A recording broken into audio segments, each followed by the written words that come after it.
Bonjour à tous et bienvenue sur cette vidéo, je suis avec Pierrick Thévenon. Hello Pierrick. Bonsoir, merci de m'accueillir. Bah écoute, c'est un plaisir. On a fait une action ensemble sur une autre vidéo dont je vous mets le lien en description. D'ailleurs, regardez là, c'est vraiment intéressant. Dans cette vidéo, par contre, on va se focaliser sur le regard des collègues suite à ta suspension. Bon, je pense pas mal de gens te connaissent, de gens qui ont regardé cette vidéo, mais on le rappelle, tu es pompier suspendu. Depuis quand, tu peux le rappeler, depuis quand tu es sans salaire? Donc je suis suspendu de mes deux statuts de pompier professionnel et pompier volontaire depuis le 15 septembre 2021. C'est ouf. Et tu es pompier depuis quel âge?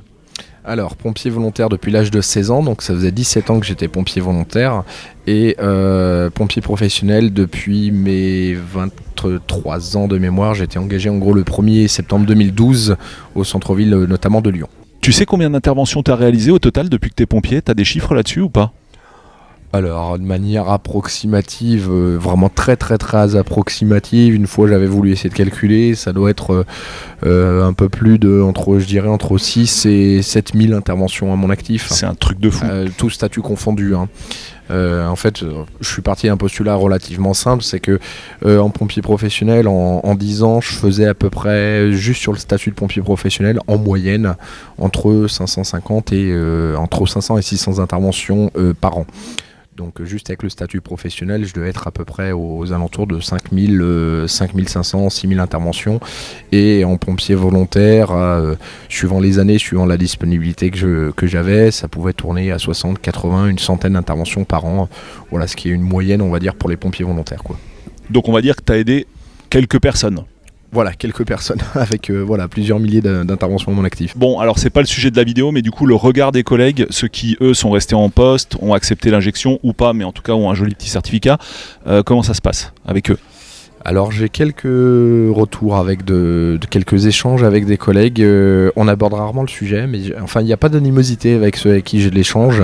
Je pense qu'il y a une forme de déni, je pense qu'ils veulent pas spécialement regarder non plus. Et surtout, alors par contre, on a des personnels, notamment du syndicat Sud, SDIS, qui se mobilisent énormément depuis le départ contre l'obligation vaccinale, contre le principe de suspension, le fait de suspendre. On est vraiment sur l'un des seuls syndicats d'ailleurs qui n'était pas contre la vaccination, mais qui vraiment s'en dit en termes de droit du travail. Là, on a roulé au bulldozer sur le code du travail, quoi, en gros. Ouais, totalement. On a roulé au bulldozer dessus et donc eux, dès le départ, se sont dit mais c'est inadmissible en termes de droit des travailleurs, quoi. Donc ils sont mobilisés dès le départ. Et puis pour les collègues, je pense que chacun fait un petit peu sa petite vie et surtout occulte un petit peu le fait. Les quelques collègues avec qui j'ai des échanges, on n'aborde pas spécialement le sujet. Enfin de même, on sent soit ils n'osent pas, soit ils sont gênés, je ne sais pas trop. Mais j'ai pas d'attaque directe de la part des collègues. Donc je pense que certains comprennent ce que l'on fait. Je pense qu'ils se disent que c'est utile également, même ceux qui sont en poste en fonction, parce que beaucoup ont succombé, si on peut dire, par obligation. Non, voilà, c'est ça. Tu saurais dire un pourcentage au niveau des pompiers, enfin au moins de ton cercle proche, on va dire, entre ceux qui l'ont fait parce que vraiment ils voulaient le faire et ceux qui l'ont fait parce qu'ils avaient juste le couteau sous la gorge avec des crédits, des familles, etc. Alors c'est très dur d'estimer, mais moi je ne serais pas choqué que ce soit au moins la moitié des effectifs de pompiers qui l'ont fait par obligation. D'accord. Voilà, au moins que ce soit pompier professionnel ou pompier volontaire. Il y en a plein qui, avant que l'obligation vaccinale tombe, quand c'était, entre guillemets, à la diligence de chacun, si on peut dire ça ainsi, je dirais qu'une grosse partie ne l'avait pas encore fait. C'est quand l'obligation vaccinale est tombée où certains se sont dit, je vais le faire, quoi. Et puis on ne va pas se mentir, je le répète à chaque fois, il y en a d'autres qui ont trouvé d'autres solutions. Je leur en veux pas pour ça, mais les fameuses doses lavabo, et d'un côté, tant mieux pour certains s'ils ont réussi à se prémunir de cette obligation vaccinale de cette manière-là. Alors est-ce qu'on peut dire qu'il y a une certaine froideur administrative où en gros tu reçois ta lettre impersonnelle, voilà monsieur, vous êtes suspendu, comment ça s'est passé, comment t'as vu le truc en fait quand la lettre est tombée? Ouais, c'est exactement ça, la sorte de froideur, la froideur administrative. J'ai reçu en fait le document le 16 septembre 2022, donc 21 pardon. Donc là par contre ils ont été très rapides, une lettre recommandée avec accusé de réception, et alors j'avais presque pris avec le sourire. En fait quand j'ai lu mon arrêté de suspension, je me suis dit il y a quand même des gens qui ont écrit ça. Justement, c'est signé de la main de qui? Est-ce que c'est une personne que tu connaissais? C'est signé de la main de mon directeur départemental, mais on sait que ce sont les services de ressources humaines qui tapent le document.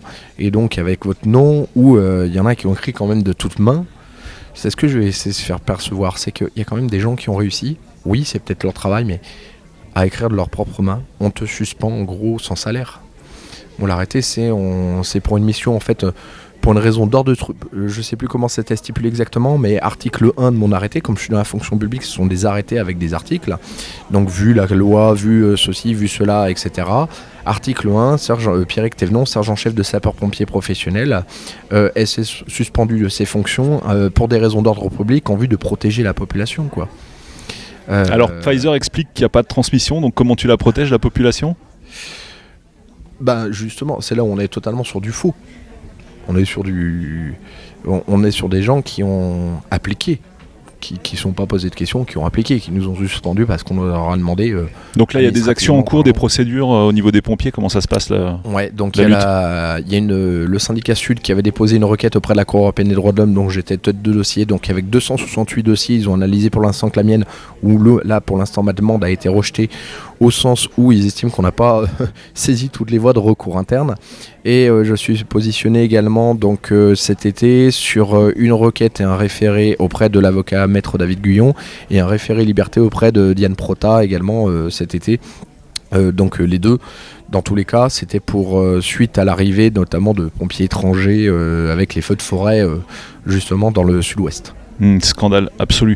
Alors justement, la personne qui a signé la lettre que tu as reçue, est-ce que tu l'as déjà vue dans la vraie vie ? Est-ce que précédemment, dans ta mission, à un moment, tu étais convoqué dans son bureau pour diverses raisons qui n'avaient rien à voir avec le Covid, je veux dire, même avant le Covid, c'est une personne physique que tu es capable d'identifier qui a envoyé cette lettre ou pas ? Qui l'a signée ? Alors cette lettre, oui, c'est mon directeur départemental que j'ai déjà eu rencontré plusieurs fois. Donc le directeur départemental des sapeurs-pompiers du Rhône. Et ce qu'il faut savoir, c'est que ce sont les employeurs qui ont suspendu. C'est ce que je dis bien souvent, c'est que tout ceci a été permis de par l'application et de par la volonté, en fait, l'obéissance d'un ensemble de personnes. Oui, mais ça, c'est monsieur en haut, il m'a dit, enfin, tu connais le truc. Exactement. C'est pas le ministère de l'Intérieur, ce n'est pas le ministère de la Santé, c'est pas Macron, c'est pas Olivier Véran qui m'a suspendu, ils ont pendu une loi et les directions des ressources humaines ont tout simplement donc appliqué ces lois et donc c'est signé de la main de la direction de mon directeur départemental et s'il n'avait pas appliqué, il aurait sauté. Je dis pas ça pour le défendre, je me fais un peu l'avocat du diable, mais... On est bien d'accord, mais après on sait que dans certains départements, j'ai cru comprendre que certains ont été, je crois, un petit peu moins regardants. Si vous faites les choses en catimini, attention, là parce que c'est presque un appel à la désobéissance, mais il y a toujours un moyen de faire... la voie du milieu, quoi. Voilà, la voie du milieu, c'est ok, il y a peut-être un machin, et puis rien n'empêche, enfin, personne ne va aller contrôler celui qui contrôle. C'est-à-dire comment on me demandait de venir avec un certificat de rétablissement, il n'empêche que si tout le monde en sous-marin dit bon, il y a une obligation vaccinale, on informe éventuellement par exemple nos pompiers comme quoi ils sont censés être vaccinés, mais si personne contrôle, personne ne va aller contrôler que ça n'a pas été contrôlé. D'accord, si je tu comprends. vois ce que je veux dire. Ok. Et j'ai cru comprendre qu'il y a peut-être dans certains endroits où ça s'est peut-être passé de la sorte pour tout ce qui est domaine des soignants et assimilés. C'est comme tout. C'est voilà. Il y a ceux qui exécutent et ceux qui utilisent leur humanité et... Sans besoin de dire potentiellement on ne vous imposera pas ceci. On peut dire voilà, vous avez une obligation et s'en tenir à ça. Ok, bon, merci, ce sera tout pour cette vidéo. D'autres vidéos sur la chaîne seront dispo directement en commentaire de celle-ci. Merci Pierrick. Merci. Salut à tous.